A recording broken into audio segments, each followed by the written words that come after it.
There are probably a lot of you listening right now that you do something that your competitors don't, whether it's small details with your quality of work, your communication, how you structure your projects. There's a lot of little things that you do that your clients end up appreciating and make you worth more than your competition. The problem is your prospects don't know that. All they know is what they see online. They see your photos, your videos, testimonials, what's on your website, all of the media that you put out there. That's what actually sells your future prospects. So today we're talking about what actually makes photos good, what makes a good testimonial, and how can you hire the right photographers, videographers to get this stuff done for you. Without further ado, let's get into it. Hey everyone, welcome back to the Contractor Growth Network podcast. I'm Logan Shinholzer and I'm joined by Aaron Horner, and we're going back through our continuation of really what it takes to market a remodeling company. Now, what we're talking about today is media, which is going to be super it's relevant to everyone for the most part. I mean, with the exception of I don't think an electrician needs to really show off a breaker box in a super sexy way. Nah. But I mean, there are other elements that go into the media for those companies, but we're focused specifically on, the remodeling, home building side of things. And what we're really going to do is be breaking down the three different elements that go into media, and that's going to be photos, videos, and then design and graphics that are associated with how do you actually get yourself there. So yeah, Aaron, talk to us a little bit more about why media, because this is your forte, this is your specialty. So I'm excited that you're going to kind of lead this one. But what's the whole point of media? Yeah, so in context of what we're talking about here, guys, so the whole system is creating a marketing plan for your business. And last week's episode, we talked about who your ideal client is and the message you need to get out to them. And then this week's episode is much more about, okay, now that we know what we need to say to them, how do we say it and how do we show it? And it's more importantly, how do we show it? Because if your words could do it, then you wouldn't need to be shooting photos or videos. But you're in such a visual medium that the idea is you need to be taking these photos and videos, improving how good your work is, letting your ideal client see what it's like to be in their space before they ever purchase it. I mean, the whole idea is making them be able to see okay, what would this be like if I went through with their services? Trying to make it as sweet of a potential for them as possible to overcome the fear and anxiety of getting this done and spending the money. Yeah, and a couple things on the media side that just kind of set the tone for the episode, but it's really a lot of people, when they approach media for their projects, it's really more of just taking a photo just to have it and to feel like they're checking that box. Yeah. I was talking to somebody yesterday, higher end remodeling company up in the Northern Virginia area. They had previously done a bunch of professionally shot photos, and then recently they just kind of fell out of getting those, and they've been doing more iPhone photos. And yesterday, he was like, hey, just in the past, couple weeks since we've last spoken, we went out, shot 2 projects with a professional photographer, and he was just like, man, I forgot how night and day the difference is. Yeah. And I was like, it's kind of hard to go back to iPhone photos now, huh? And he was like, yeah. Yeah, and exactly. That's the same thing. We've had that with tons of clients where we have gotten a lot more aggressive when it comes to the website side of things, of when we're building out a website, we're look, you need to go out and get photos of your work. We'll do stock as a last resort, but you have enough time between now and when the actual website build starts. Go get these photos. We will help you even find a photographer, which we'll talk about how to do that today. Yeah. But I mean, he built out, we built out the website using his photos, built out a nice feature project page that walked through one of the projects that he had captured, and he landed a job from it that the person said, I saw this project, I want that exact thing in my house. And if it was done in a very just iPhone photo way, it would not, I don't think it would have happened.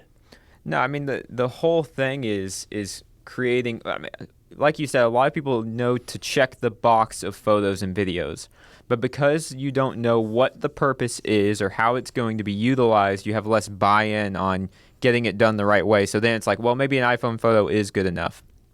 But I hope by the end of this episode, we'll be able to show people hey, here is the goal of them. Here's what it can do for you. And here's what separates a good photo from a bad one. Here's what separates a good testimonial from a bad one. And then same thing for the design renderings as well. So let's go through photos first. Okay.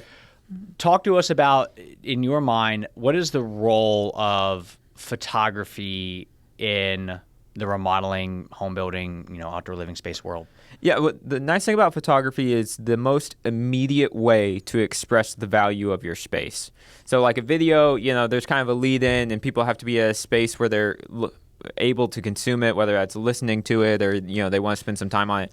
Photos, they can consume at their own pace and immediately see like what you're capable of doing. Like obviously they say like a picture's worth 1,000 words because it just immediately can give people context of, okay, this guy's the real deal. And so having those photos, I mean, you can put them anywhere on your site, or you can put them on social media, whatever. The benefit of photos is that immediate gratification of people to come in and see like, okay, this person knows what they're doing. So when it comes to photos, like to me, I'm listening to this podcast right now and they're talking, it's all about Elon Musk and they're talking about basically Elon understands that showmanship is salesmanship. And I talk a lot about this, especially like in the design build world where like the whole thing, it's meant to feel like almost like a performance where it's like you're on the whole time. Everything needs to feel like there's a rhyme or a reason. When you present design, it's not just like, hey, here's your design. Like we're going to, email it over. Like to me, there should be an entire like, you got to be like a Billy Mays of your own stuff where you're just like promoting what you're doing, why you're doing it, you're creating the excitement, and all of that excitement needs to be captured in photos where if the photos don't create excitement and create that level of somebody saying, wow, I want that in my home, they're not doing the job that they're supposed to be doing. Yeah, exactly. It's more so showing that you could physically do something, but it's the same. The difference between like an iPhone photo and like a professionally shot one is the difference of, let's say you just did like a 12-week fitness challenge, you lost a lot of weight, you're now ripped. If I took a photo of you with my iPhone just here in this room, it would look very different versus if you went to a studio, you got all like, tan, they put the downlights on you, so like it's all that stuff, and then they capture the photo, and then they like they edited it at the end to make it look like that's the difference, and that's what sells fitness programs because like everybody's kind of chasing like that idea of like the pump where it's like you go to the gym and you walk out and like you look in the mirror and you're a little bit bigger and then you're like, oh wow, if I can only look like this, then eventually you get to that place and then the next pump you have is like, oh, if I can only look like this. So it is kind of this never-ending cycle. Yeah. But fitness programs sell because they put a lot of intentionality into what they look like. It's bodybuilding 101 is you're not going up on stage and just like jorts and a hairy chest. Like you're going to look like clean and stuff like that. Yeah.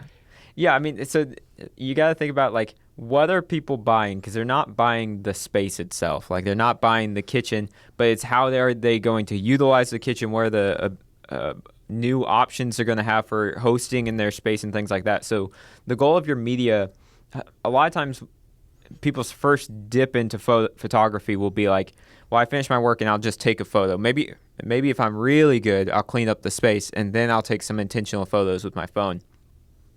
But even that, you got to realize you aren't selling the thing that they're buying. Like what they actually want at the end of the day is the experiences that they're going to have in the space. And so your media needs to be able to capture that. And while that might sound kind of like vague, I think that when you break it down, what it means is the first thing is having the space clean and staged. So staging the space being like having decoration in there. A lot of times people do things that you don't even really have in real life, like all these super nice fruit bowls and all the decorative towels and things like that. The idea is creating a heightened sense of reality that when people come in, it's like how they would romanticize their kitchen looking. That's what you're trying to do with your photos, because it's letting your space speak for itself in the best way possible, like putting the best light on it you possibly can, because so much is lost when you're not in the space. You almost have to like make up for it with additional things in the photography. And on the staging, like I remember, like you guys went out. one of my friends here in Charlotte, it's our realtor as well, but like she moves houses. Like she does very well. But she has somebody whose role it is to stage. So you guys went out and like spent like a day with her learning how to stage the home. So like, what did you learn through that? If you think back, because I think it was a couple years ago, but like, what was like some of like the key principles there that you took away? There was a lot of stuff that like, even being in photography and videography myself, that I was still not understanding about it. And while you guys listening to it don't need to know all the ins and outs, you need to know enough that you can determine whether the person you're hiring when you're looking at their portfolio, whether it aligns with this or not. So the idea being like, a lot of times what I would do before that was people would have moved back into the space. Like, let's say you finished a kitchen remodel and you're coming back a few months later and people have their own stuff out. I'd be like, okay, well, it's staged. You know, I mean, like they're using it. Maybe I would take off some stuff that looked cluttered and things like that. But when we walked through with her, there was a lot of stuff that we didn't realize. She was like, get rid of this, get rid of this, get rid of this. Like any sort of soap that was on the counter, she had us take that stuff down. Anything that wasn't specifically there for design purposes, she would have us take out. Like anything that was like, you were like, well, we would have a paper towel rack in the kitchen. And she's like, yeah, but you don't need it in the photo. Instead of a paper towel rack there, it was like, she was even showing us things like getting stacks of cookbooks and little plants, and she would take the same plants and move them around the house. And you wouldn't notice it was the same plant in a few different rooms, but she would use that to cover up corners, so where two different materials meet, kind of like a nice transition. If you look in the studio for people watching on YouTube, like we literally have that in our corners here. It just makes the edges of the room feel nicer. Things like covering up outlets. There's a ton of little things that I didn't realize. When you go back through, and you can go through and look at photographers' portfolios now, if you look through it with that eye, you can tell a difference between people who are staging them very purposefully and people that came back and was like, well, this is just how their kitchen was set up. You know, like I still regret there was one kitchen we did, and the homeowners just had all these red appliances, like a toaster and a mixer, and their coffee maker was all red. And I was like, well, it matches. So I guess I'll just leave it all out. But it just didn't go with the kitchen at all. And I just wish I had taken the time to take that stuff down and put up some more intentional stuff. So things like that, going through and thinking about everything there should be for a design purpose, not a functional purpose. And while you might be thinking, well, that seems awkward, nobody would ever use a kitchen that way, it really doesn't matter. That's not what people are thinking about when they're viewing the photos. You don't want them like to have like, you don't want the focal point of the kitchen photo to be like the paper towel rack. It should be more on like, you know, the farm sink or something that like you actually did that's design focused, not like. Yeah, exactly. Yeah. I mean, because you're taking this crazy, in some cases like multiple $100,000 remodels, and then putting a $15 towel rack over top of it. You know what I mean? Like, it just doesn't make sense. There was one I was showing, it was funny, I was showing it to Audrey, my wife, and it was like a bathroom, and I was like, what do you think? And she was like, I mean, this is great, but like, they went like, why'd they use cheap hand towels? I was like, how do you know those are cheap hand towels? And she was like, I just do. And then we brought it into work here the next day, and I asked the team, and Sophia here was like, oh, I mean, that's good, but like, I don't like those hand towels. They just don't look nice. And I was like, how do you know that? And she's like, I just do. So it's like, you know, like people notice that stuff of like, you know, you don't want to do a really nice kitchen and, you know, first floor remodel and then throw in like an IKEA futon in there, because it just like, it paints the wrong picture. It draws the wrong focus. So the staging part is huge because it paints the story associated with it. Talk to us a bit more about like lighting and the other components of it, because I feel like the staging, and then we'll get in like the actual shots, but the staging helps the story component of it to a certain extent.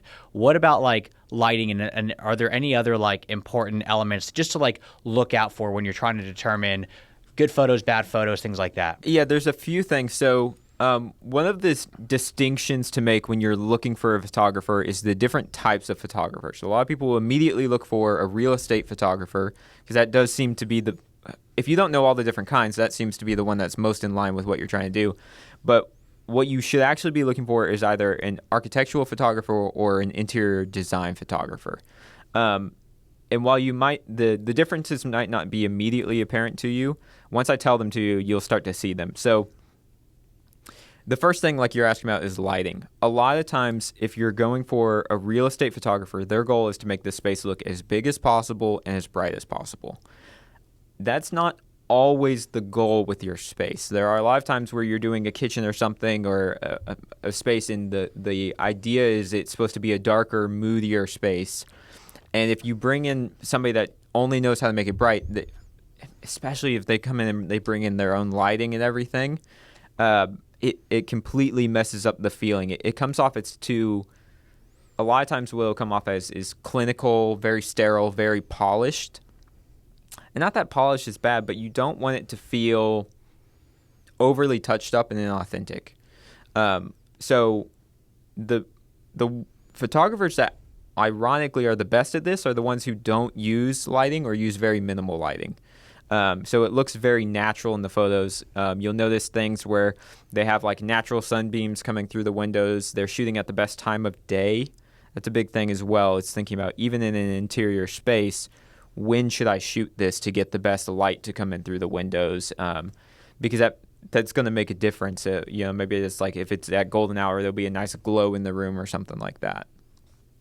So when it comes to lighting, just finding a photographer or somebody that has the ability to do a wide range of emotions, and you go through and not everything looks the exact same, clean, pristine, very bright, white, airy, that kind of stuff. That works in some spaces, but you want to make sure that they have the capability to do more than that. Okay, so real estate photographer, it's a lot of wide shots. It's like basically the way that I explain it to people is like, go stand in the corner of your room and take a photo, and that's basically like what you're going to get. Yeah, 100%. And there'll be, there's more things about like they'll do it at eye level and they'll do it at this, with a wide angle lens and all that kind of stuff. But 100%, that's what they're trained on. What their whole goal is, they work with realtors and they're trying to work out volume play. They're doing it for less money. There's nothing wrong with it. It's just a different industry. And the whole idea is just show people what the room looks like, move on. Yeah, because a lot of what they're doing is basically trying to like show the room and then have the person like the stuff enough, like the photos enough to go, okay, I want to now go tour that house. Yeah. You can't really do that with remodeling where it's like, oh, this looks great. Let me go knock on this person's door and walk through their kitchen. Yeah. So the photos need to basically get what the feeling of, let me go tour that house, like what you're going to get out of actually touring the house, but in the photos themselves. No, that's a great point. Like, a lot of times those photographers would, unless you specifically have a good relationship with a real estate photographer and you can show them what you're looking for, then by default they will miss a bunch of the key features or things that you need to highlight. And a lot of times, like, it's not, they just don't know it necessarily because like their mindset is go in there, be efficient, get in, get out, get these up on MLS, and you're done. But in the moving into like an architectural, and there's even a difference of like architectural versus like interior design photography where it's, architectural is like more design focused, but most architects are going to be more big space, big picture items, while interior design is more on like the little fixtures and the features and stuff like that. So can you talk more about, I guess, like what the approach of maybe like an architectural photographer versus an interior design photographer is going to take? Yeah, I think the main thing to note with both of them is just making sure that you have a wide variety of shots. So there's obviously the wide shot of the entire space. That's what your real estate photographer will get. Then you have more vignettes is what some people call them, but shots that highlight little areas of the space, whether it's like a reading nook or a coffee station or just the dining table area. Things that specifically highlight just little bits of the room, little different use cases. And then beyond that, and this might be where even more an interior design photographer would get into, is really highlighting close-ups on the finishes that you chose, like texturing, getting close-ups of like your tile work, of the cabinetry, of the faucets, things like that. That kind of stuff is so important just because you can tell people all day long you have quality work. But one of the easiest ways to do it is people want to go up and they want to inspect it. They want to look at the fine details and that kind of stuff. doing that with your photos. So being able to go through and take, making sure that you're not missing those detail-oriented shots, especially if there's little things like upsells. Like if there's like add-on features that people typically get, being able to flesh those out with some photography and videography will help to show future people what it could look like if they get it. Yeah, and like the way that I like to think about this on like the close-up shots and how to like angle them and stuff. And it's if you're like standing in the corner of a kitchen and you see like, oh, there's like a really cool range hood and you like it, you're not just going to stand back there and look. You're going to walk up, pretty much get square on it and look at it. And that's basically then like the photography should do that, where it's like, you know, to be able to then have like each of the features that you really want to highlight. And the way to kind of think about this is like, what were some of the things that, you know, the problems that were trying to be solved in the space that you then, you know, did something to address that in the actual project. You then want to capture those things. So it's, you know, if somebody was like, look, I hated having just like the builder grade microwave exhaust above the stove. I wanted something that was more like a focal point. So you had like a custom range hood made. Like you then want to give, you know, that thing justice and have nice photos of it. Yeah, so it's, you know, it's a lot of like you still want the wide angle shot. So it's not just like you can only get close ups, but it's, you know, have a nice wide angle of the space and then having like the medium, then having the close up. So it's like basically, you know, you don't have to use all the photos that, you know, you could get all that stuff, but it sucks to like, you know, look at the photos and come back and go, wow, I wish we would have gotten closer ups of these things just to really like articulate that and show that. So the close-ups are important for sure because it highlights that craftsmanship that like you're really trying to get across. But like don't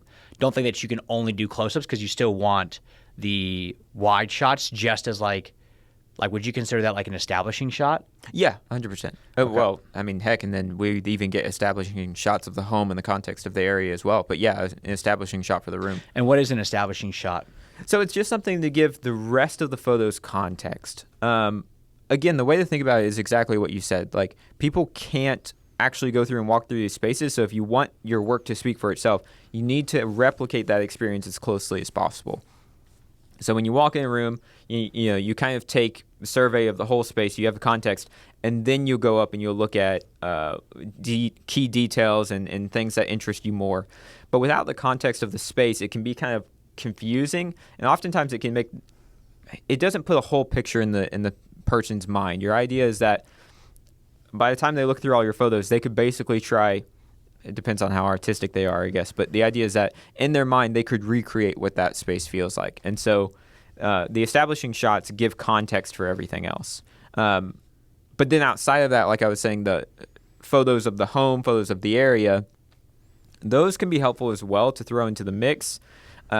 I more so do this in the videos themselves than the photos, so maybe I'll hold off on that. Yeah, because we used to do this for my dad's old company, and like at first it was just the ponds, and it became like, well, we need the neighborhood as well, because otherwise like you have no idea where we're actually doing this because it's just a backyard. Yep. On photography, like last thing, when it comes to like hiring photographers, you know, we've heard it of like, hey, what if I just go out and buy like a really nice camera? Can I just do it myself? And I don't know if this is 100% accurate. I'm pretty sure it's accurate, but this is what I tell people. I'm like, look, don't, like, it's not the actual, like, camera itself. Like, that does make a difference, but, like, basically Steven Spielberg with an iPhone is going to beat you all day long than, you know, you with, like, the most expensive camera out there.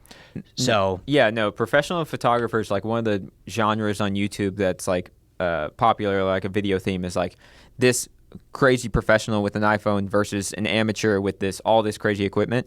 Every single time, the professional wins. Every single time. Every video I've ever watched on it, the professional wins, because it's a lot more about the techniques and things like that rather than especially because iPhones at this point are very solid in the right conditions if you know how to work them. And is that because of like the technique of like knowing how to stage and light and what to capture, or is that like also like in the edit afterwards? I guess like it's both. Okay. Yeah. How important is the edit afterwards?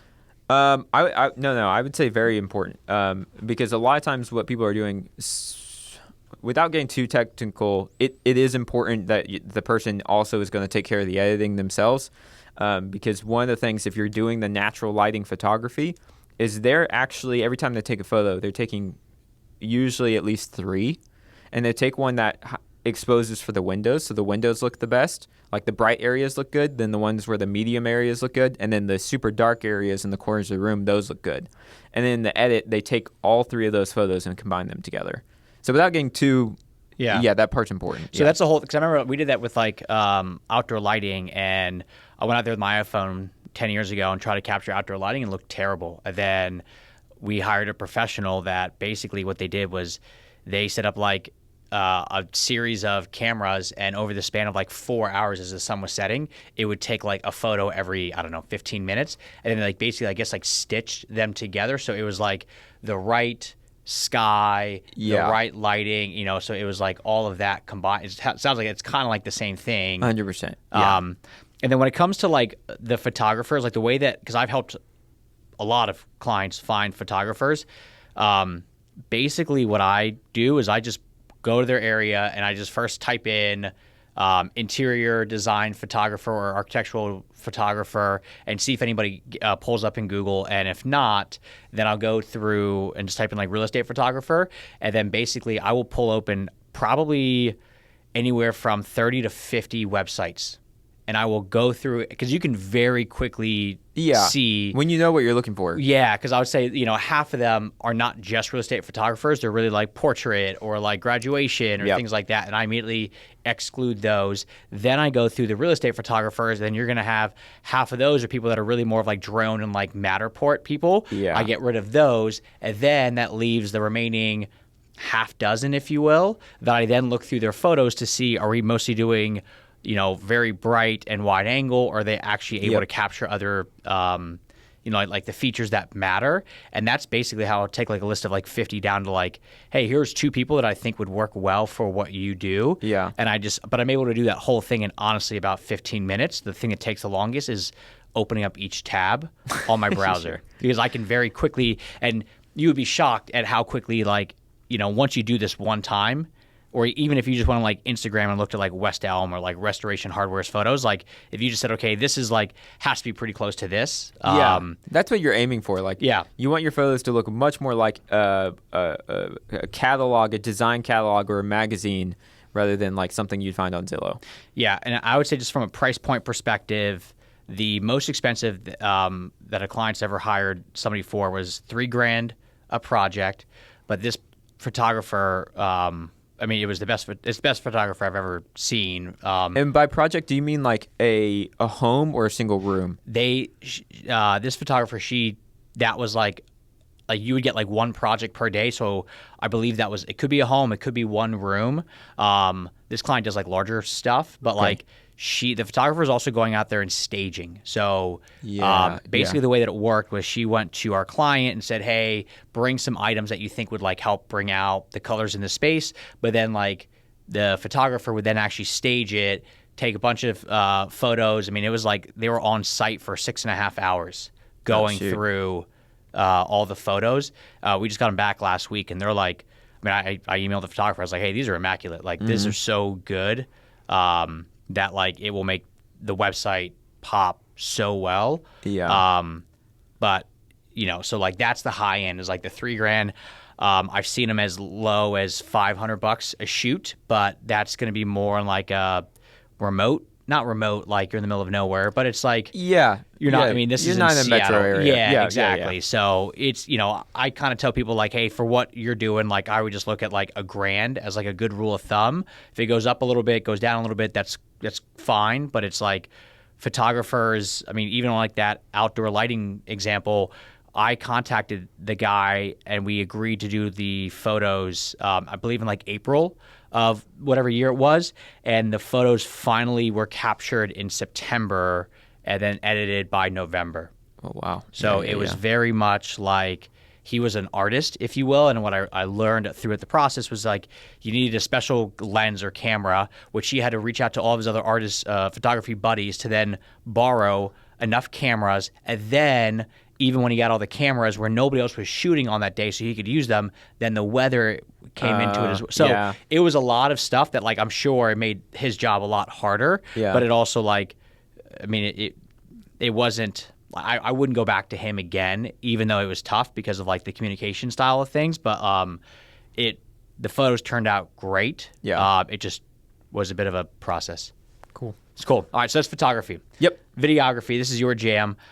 Before we talk about testimonials, talk to us about the difference of, like, different styles of videography, because you've got your social media and your, like, TikTok style, then you've got your long form YouTube educational, then you got your, like, persuasive testimonials. So, like, what are the different styles? Because truth be told, it's different skill sets that, like, are actually able to do each of the styles. So what would you say the different styles are as it relates to the, remodeling industry? That's a good question. So easy delineations to make is social media. That's somebody that's primarily shooting on low budget camera or their phone, but the whole idea is they just are excited about posting it, getting engagement, views, that kind of stuff. Like somebody that likes to follow the trends, they'd be more like good at capturing the culture, maybe creating some funny videos for your company, that kind of stuff, if you're at that point. Then you have, like, your film school student. Like, that's typically what you'll find is somebody that wants to make movies, basically, but can't and isn't in the area to do so. That kind of person is going to be somebody that is really focused on the technical equipment of the cameras, making sure everything looks absolutely perfect and pristine, really making the media itself the highest quality possible, making sure that it's just top of the line with as far as the visuals are concerned. Like, the audio looks good, the color grading is good. Yeah. So, like, because I didn't realize that color grading, which is basically going back and, like, making sure that, like, the colors look good. I didn't realize that was a whole thing until we started doing that. Then when you see, like, the before and after, you're like, oh wow, I didn't realize how not bad it looked before, but just how it was, like, the difference of, like, the real estate photographer versus the interior design photographer from, like, a lighting perspective. Yeah, it's one of those things you don't notice until you see it. Like, a lot of times what people will say in their head is this thing looks cinematic or this thing looks like a movie and this thing doesn't, and they won't know why. And a lot of times the two breakdowns are, like, lighting and then color grading. Mm-hmm. Composition also plays a part, but there's a lot of those invisible factors that you're like, you recognize them, you just don't know, you don't have the vocabulary for them. Mm-hmm. So yeah, color grading is one of those things.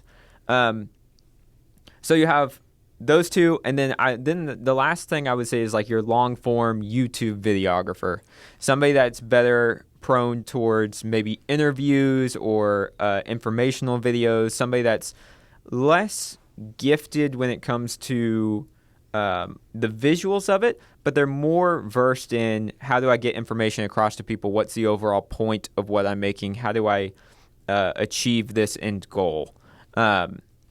And still creative and things like that, but they're more focused on the function of the video than just a purely aesthetic one. So I'd say those are your three main kinds, probably. So the first one, just to kind of recap, you have, like, your social media, and when we say social media, we're not talking, like, YouTube in this case. We're talking more of, like, really Instagram and TikTok, where it's like they're good, they're energetic, they can make it work for 60 seconds. It's going to capture people's attention. That's, like, your social media type person. Yeah, somebody that, like, because their skill set is really being able to speak into, like, the larger culture and create something that will resonate with people and get traction. So, like, their whole thing is like, okay, this thing's trending right now. How can we apply that to our business? Got it. And then you have your film student that's, like, more cinematic. What, in the realm of, like, the remodeling space, what kind of videos would they be good for? Or is it really just, like, what you're saying is they just have a skill set that they're going to try to apply that, whether they're hired for social media or for the long form? No, 100%. That's what happens. A lot of times they'll end up, because it's helpful to know when you're hiring a videographer, what is their skill set, because people will take one, they'll be like, he's a videographer, he'll do all of our media stuff. And that person can, but you got to understand where their strong suits are and where they're lacking and going to need, like, like in a relationship, you have things that you will deal with and things you won't. Like with a videographer, you'd have to figure out like, okay, these are the areas that I'm okay compromising on. Like we're going to have additional training or things like that for them. But these are the ones that, like, if they're asking me what questions to ask in a testimonial, I can't have that. Okay, because I know like one of my buddies had like a media company, and he was explaining like, yeah, there's a lot of photographers out there that like they'll be so happy because the lighting at this wedding that they shot looks beautiful, but like in the photo they show me, like there's a dog going to the bathroom in the background, and like, Yeah. you know, you miss the whole story, but you're so into like the lighting is perfect and how it hit was like exactly what I want, and that's basically what you're describing here on the film student. And I know that's like, because there's a lot of film students that come out, there's not really much in the realm of work. You know, or it's more limited, if you will. Yeah. So they're just going to be focused on everything's going to look really good, but is the story actually there? Are they basically just overcomplicating something that's going to get 3 views? Man, that happens all the time. Yeah. Yeah, that happens a lot. I just think of all the different videographers or different clients we've had that have talked to us about their videographer, and that is the main problem people will have. And it's not that you can't work with those kinds of people. It's just that if you're going to do that, you need to have enough structure. And hopefully the content that we're making here would give them enough structure to be able to organize that. Because we've worked with, at CGN, we've had people that are specifically focused on things like that. And if you can give them some guidance, it's not that they're dumb. That's not the thing they love. That's not the thing that excites them. So it's like being able to, if you can give them that structure, then that will work out. You just have to realize you're going to have to do that. Okay. And that type of person is probably not going to be the best hire for anybody listening to this if they're going to go out and hire either that company or that person internally, because they're going to focus so much on how it looks, and they're going to need a lot more direction on the story and how it needs to come together more so. I think it depends on your personal competency. Like there are some of our clients where I would recommend that. Like there's some people that they have such a good, again, like this is where the previous episode and the previous 2 episodes make such a big difference. Like having a solid understanding of who your ideal client is and what message you're trying to put out. If you really feel like you're strong on that stuff and you can give guidance, there's some clients we've seen that have done really well because they've been able to take their videographer and be like, yeah, but you're missing the point. Like, so if it's almost like if you enjoy that, it seems if you like enjoy that, then fantastic. Yeah, I don't know any clients that are necessarily like that. They can do it, but there's a difference between they can do it versus like that's what excites them. Yeah.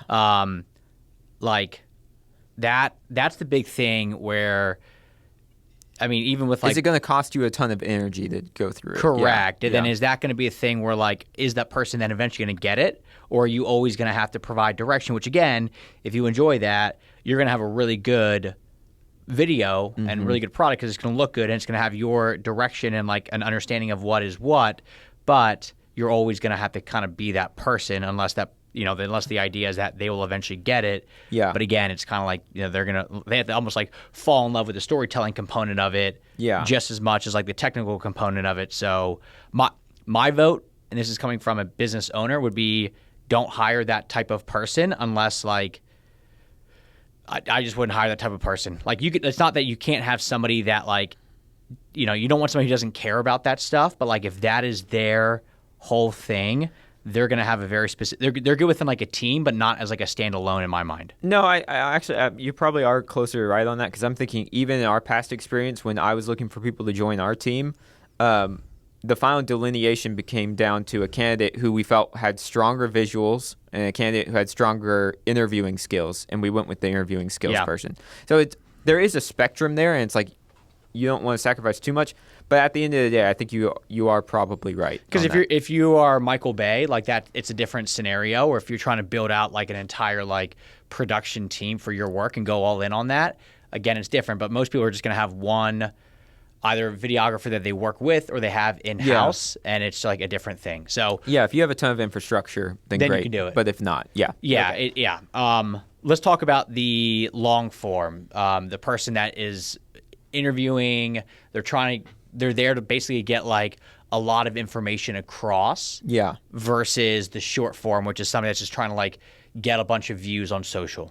Yeah. So then the last person you're looking for is somebody, like that one person And these are things that can kind of come out in your interviews with them as you're looking at it. Like then it's like YouTube videographers, more so the like job application you'll be putting out there. But you want somebody who like, again, wants to be a YouTuber, but probably doesn't have the runway to make that happen. It takes a long time to build up a following, or they just can't quite make that work. And so they can make videos for a company that would pay them. So then that's what you're looking for in that case. They're going to be more focused on getting a message across. Ideally, you'll have somebody that is more comfortable scripting things out, planning things out, writing things, thinking about the overall message of the video itself. Their downside is they will tend to overly rely on just words to tell the story, or that's how they could fault. And we'll see those testimonials too, where it would be somebody that just talks for 5 minutes and there's rarely any visuals breaking it up, and the person's saying really nice things. Like maybe it was a good interview and they got them to get emotional and that kind of stuff, but without that additional media, it loses interest fairly quickly. And that, like, this style of person, this is Aaron, just so everybody out there knows, that's you, where like, if you had to figure out the 60-second viral stuff, you could do it. If you had to do like the technical stuff, like the videos look good, but it's more so like if all you had was an iPhone, you could still go out there and produce a good video because you would just make it work, because it's more about the story. And that's honestly the kind of what social media is showing us now, where you don't have to have it be super polished necessarily, where you don't have to have like that Michael Bay editor, but the storyline and the visuals have to be there. That's something that like I learned through a lot of this, was like StoryBrand. Like everybody here has to read StoryBrand, big fans of it. The only downside that happens with StoryBrand was that we followed it so much to a T that we kind of realized that a lot of the visuals are part of the story. Yes. We were trying so hard. So StoryBrand basically, it's a book. It's really good, but it breaks down how do you actually tell a story about what you do, and it cuts through the noise. So it's not just you talking about like technical crap that your prospects don't care about. And it basically comes into like you have the homeowner has a problem, which then has a consequence, and then they have to be able to find a guide that's going to come in and help them out, because the guide has been there before, and they take you through a specific process. And at the end of the process, you either have victory, which is you succeed, or you have failure, and then you bring up what the failure is. Yeah. And basically what we were doing was we were focusing so heavily on the problem, going, well, if we can just get the problem across, then like each of these 6 steps like should be its own length of time. Yeah. But in reality, a lot of what we were doing was we were spending a minute on the homeowner just explaining their problem. And like if you read the books, like in that kind of thing, like your immediate thing would be to go overboard. At least it was for me. And what we did, it was for all of us. Yeah, we were like, this is great, let's do it. And we thought the videos were good until we showed it to somebody, and he goes, this is pretty boring. And I was like, you know what? It is pretty boring. Honestly, I'm with you, because what I thought at first was we wanted to make something that was like HGTV, and we wanted to make something that like you empathize with the homeowners, and you need to get them on your side, and you really need to care about like Joan from Arkansas. Like that was the most random name I could have come up with. It was Joan. pretty good. Yeah. I was like, he must have just watched an episode. I didn't. But I thought like, okay, in order to keep somebody engaged, keep them watching this testimonial, we need to make sure they care about Joan. Well, it's way easier is showing them the space, because they already care about the space. And like one of the big things that helped me find this out was when we were running ads for people, and we put in all this work on making the correct story and having this thing, and the ads that performed the best were the ones that had the visual of the vanity. It was the end result up front. Yeah. Because what we kind of realized was you don't care about Joan from Arkansas unless you like her project. Yeah. Otherwise, why would you care? You don't care about her at all. Yeah. And then we also learned that with HGTV, it's a lot of like you're there because first off, it's HGTV, so the result's going to be good. Yep. Like you just automatically have that trust and rapport built up with Chip and Joanna. You have that built up with HGTV, so you're willing to stick it out for the hour, but you don't know if it's Joe Schmo's remodeling company, if the payoff is gonna be there at the end. Yeah, exactly. So you give the payoff at the beginning, Well, it's honestly kind of like a funny example too, because like one of the things you'll notice about those is like Chip and Joanna, like they do the design stuff, but it's like they're not like contractors in the same sense. Like the people who are actually doing the work, HGTV doesn't even show those people. You know what I mean? So it's kind of like, so it's just realizing that when you're talking about the story itself, like here's a good example of how I do things differently now and what you should look for with a videographer. On this last project, we went out to, and I've talked about a bunch on the last few podcasts just because it's the stuff I'm going through right now. Michelangelo Renaissance, he builds decks, and the client story is, through the interview, what I found out was every single week he invites his neighbors over and they hang out on the deck for a few hours. They have drinks, they talk. Like his house is the gathering space.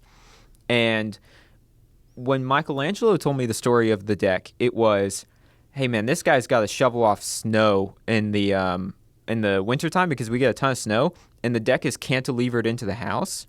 And so when it gets too much snow on there, it's lifting up the rest of the house, and it's like a actual structural problem, which is a big deal. When I talked to him, he mentioned that, but what he cared about was having a space that he felt safe for his friends to come over. So it's more about the friends. It was more about the friends. So the safety was like a means to an end, really. Yeah, because again, like while the structural stuff is bad, it's only bad if it stops him from doing what he wants to do. So what was funny is I actually cut all of that out of the video, and we were able to be there on a Tuesday night when he had his friends over. And so then instead of giving a ton of context of why he loves, like previously I would have said, I love doing this. It's so important. Why is it so important to you to have these friends over? Like, what kind of satisfaction do you get from that? Or why was this worth doing this? Blah, blah, blah. Instead of doing all that, have your videographer come over at a time when people are going to be using the space or even host a party. If it's a bathroom, it's different. But for social space, for social spaces, show them using the space, because then the visuals of them drinking and laughing together do so much more than you could ever say about like why it's so important to have that space. So I cut out all those details about like the cantilever and all the technical reasons, the thing that Michelangelo cared about, and I just left in the parts with like the best thing of the whole time is when he's having a drink and like, you know, he takes a drink and the his friend next to him like looks over and laughs. Like it's like that's what we're selling there. Is the, okay, now I have a space to do this regularly. So that's a good example of that kind of story. Yeah, and what's interesting about this is like it's still story, but like I did this like in that stand-up comedy class where they were basically like, you know, what makes jokes funny or in life is not necessarily like the actual like joke itself, but it's the lead up and the context behind it. You don't have 10 minutes on stage to tell the background of like your relationship. So you got to figure out how to get the setup as quick as possible. Yeah. And that's kind of like, you know, we could sit here and at the end, you know, we used to like always bring in like, hey, if somebody's on the fence of hiring Renaissance, like what would you say to them? But what's way better than that is just having a soundbite from the homeowner go, yeah, I actually just hired them for another project, because there's no way that the homeowner is going to hire you again if it wasn't a good scenario. Yeah. So like people by basically like giving you a testimonial with their wallet, but just saying that, like that is the best validation that it was a good outcome and a good experience. So it's like, it's still story brand. And this is what I think we used to do on like websites as well. That was an issue where like what we forgot was we thought like, oh, we have to build up all this emotion, but in reality, the emotion is in the photos. Yes. Like it's not that you have to sit here and like, you know, it doesn't need to be 2 paragraphs of text. No, and it was a lot of that of like, imagine walking into your home and this, and this, but in reality, it's more of like, you know, you just show the visual and just say like, they will imagine what it's like. Know, yes, like, exactly. You don't have to tell them to do that. And if you do the photos the way that we just talked about it, that will get the point across. It's visual storytelling versus trying to force this thing. Yes. So that is where like the testimonial videos that we do it. They used to be like 6-7 minutes long. Now they're 2, 3? Yeah, 2 to 3 minutes, sometimes 1.5. Yeah, I mean, which is like, it's the whole Mark Twain thing of like, I would have written a shorter note if I had the time. It's like, it's a lot. I mean, this is what we did in stand-up comedy, where it's like, you write 15 minutes of material, and then you go through and you just cut it down to 5 by reducing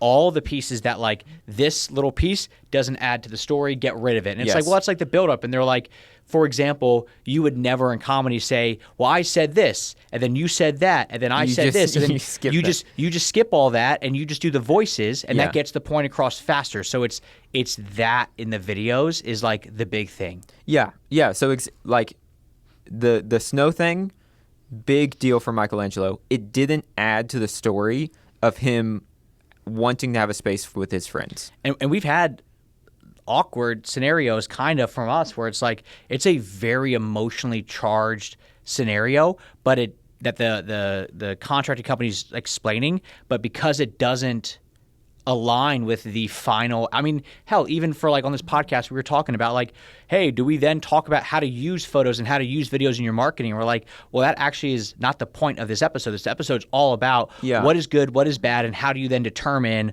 who do you hire for it.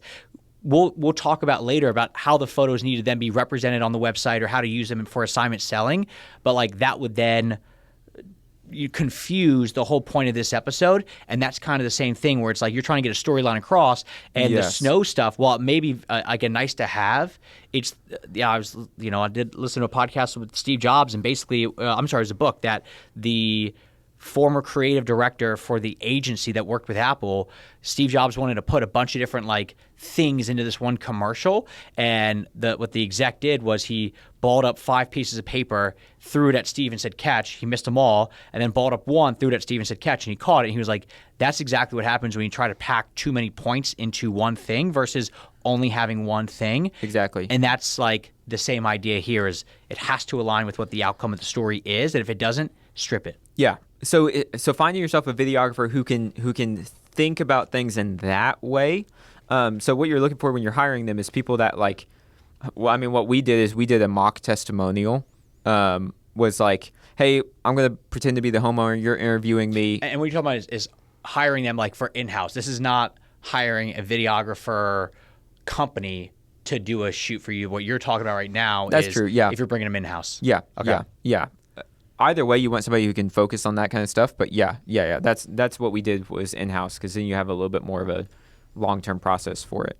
But the whole point is finding somebody who can get to the root of the idea. This is the thing we're selling, and then express that through video. That's the important thing. Like, what a bad testimonial is one that you can't make it through.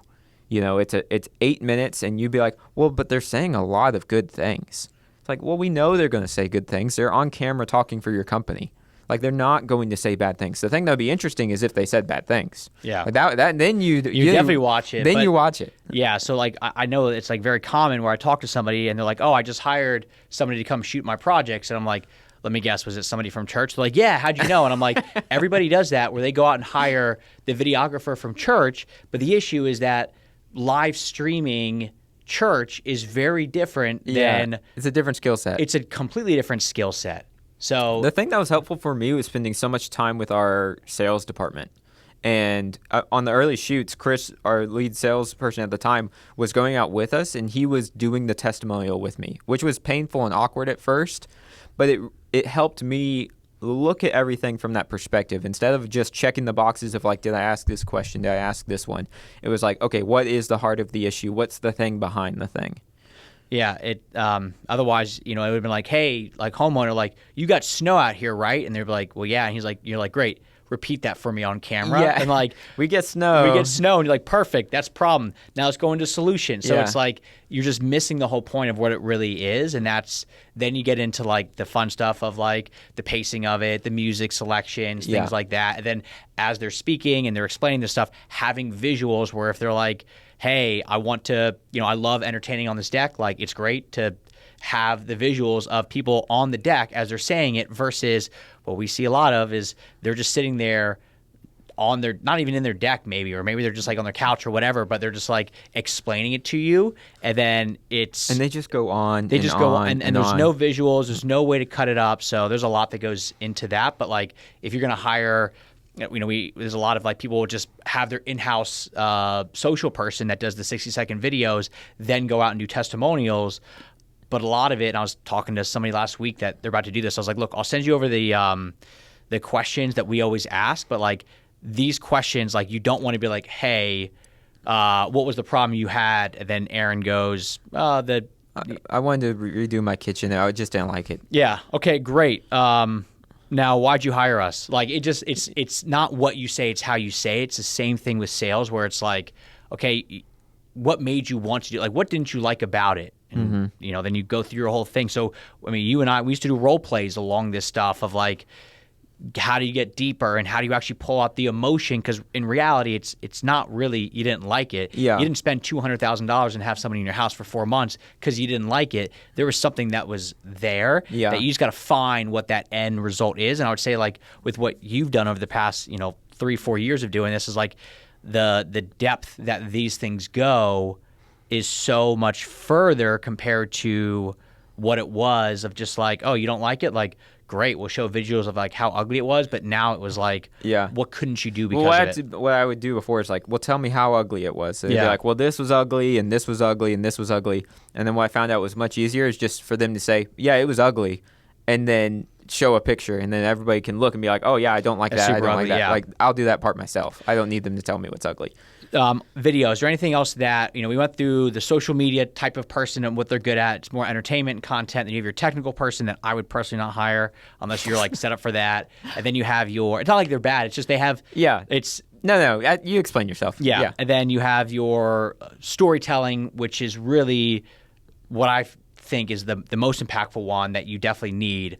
Anything that we're missing? I don't think so outside of that. Then the last caveat I would just say quickly is remember what they're there for. They're clicking on the video because they want to see the space. They want to have an idea of what it looks like, and possibly like they want to suss you out and make sure like what you're doing is good. But then selfishly for themselves, they want to get design ideas of like, oh, I like how they did this. Oh, I didn't think to incorporate something like that. So the more you can pepper that stuff throughout, then you can have a little bit of leeway to mix in like how you were helpful and things like that. But the person watching, that's what they're watching for. So always, one of the things is always have a visual of what the space looks like. Make sure that it is visually compelling the whole time. They should be able to watch it without audio, and it should still be like engage and capture their attention. Cool. Love it.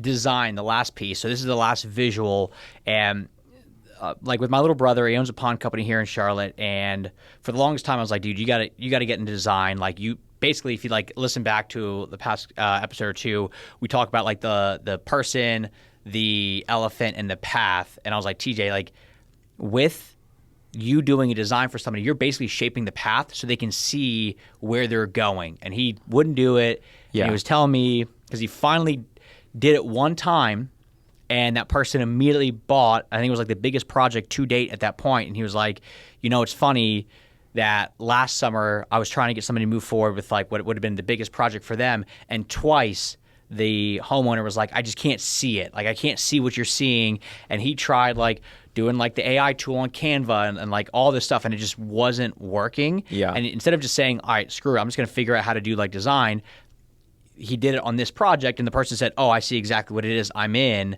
And that was like a whole thing. So like the design component of this stuff, the visual associated with it. I mean, in our sales process, we talk about, hey, what visuals are impactful in somebody's decision-making process. And it's not just like photos or videos. It's also like, oh, when they see that we do this, walkthrough with chief architect, they can actually like feel like they're in the space. That draws a whole other level of like emotion of like, wow, I feel like I'm actually there. Yeah, I mean, that's the next step. So you have photos, that's the easiest leg in. Then videos give you more emotion and more feeling of what that space would be like. Then the designs make it, okay, now I'm not just talking about theoretical somebody else's space and putting pieces of it together in my head. Now it's my space that I'm getting to see. So then you're going through that last iteration of, until the project's complete, this is as close as you can get to imagining what it's going to be like to be in their own space.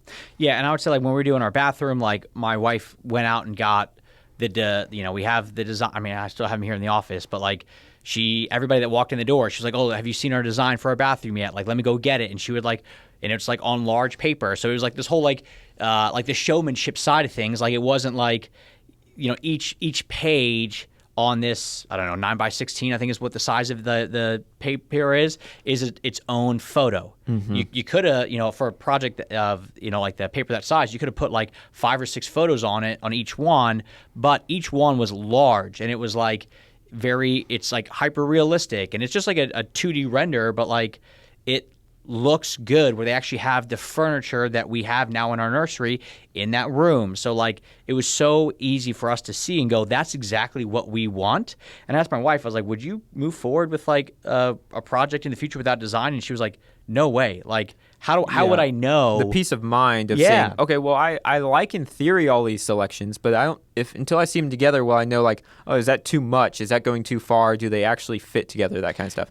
Yeah, and a lot of this is like kind of back to that idea of like what doesn't align with the story, with the video when it comes to design, because you sometimes have like these floor plans that will show like a before and after. When we're trying to show them visually online, the issue is that if we're just updating the kitchen, well, the floor plans are for the entire house. So there's so much extra stuff that if you're trying to show the before and after of how we like, reconfigured or knocked down walls or things like that, but you still have... That's like a third of the house. Like the left third is the kitchen. The right 2/3 is the family room and 2 bedrooms and a bathroom. Yeah. Like that is not part of the project. So like remove that and just focus on the elements that like you're actually working on. So it's a little bit larger and it's less chaotic feeling. So like that's a big piece of like when you have these designs and you're going through like mood boards and floor plans and like the renderings and like, if you're actually doing like, walkthroughs and like, stuff like that, just making sure, again, it is a show through and through. And like, I know there's a company that we actually just met out at Kyle Hunt's conference that they will do design for you. If you need like a higher level of design or I'd imagine, and we've talked about this before of like taking something that's like an 80% of the way their design, where it doesn't actually have finishes or like colors on the actual design, itself, to then add that in. I mean, that's like that extra level of like shaping the path for someone that it makes it so much more real that it's harder for the homeowner to say no. Yeah. And it really is just like that extra little step to like take it to the next level to get them like really bought in, because they can actually see what they're getting versus, okay, it's pretty close. They have to then visualize and try to guess what it is versus like, hey, we just took it to the nth degree, check this thing out, and it's like visually stunning.